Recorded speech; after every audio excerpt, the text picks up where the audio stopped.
Pelatih PSM Makassar, Bernardo Tavares, telah mengantongi nama pemain asing yang akan memperkuat PSM Makassar.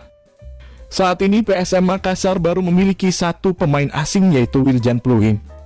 PSM Makassar masih bisa mendatangkan 3 pemain asing untuk mengisi 4 kuota asing.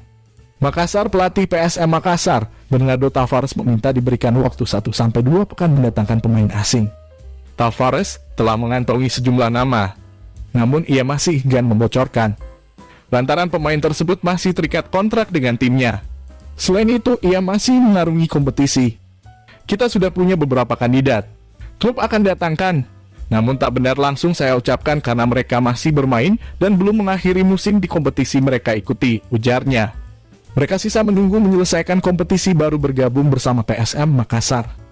Ditanya persentase skuad saat ini, pelatih 42 tahun ini belum bisa memberikan jawaban. Namun yang jelas, ia telah bekerja membentuk skuad.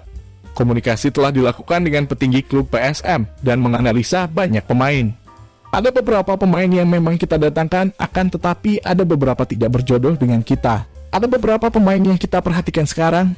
Sekarang saya menganalisa mereka semua, tuturnya. Saat ini ada beberapa pemain yang ada di skuad sekarang untuk dianalisa. Tentu saja dengan pemain yang ada sekarang, saya harus melihat bagaimana menggunakan mereka, sambung Tavares. Dia berharap ada pemain bisa didapatkan yang betul-betul bisa membantu tim karena akan berkompetisi di AFC Cup.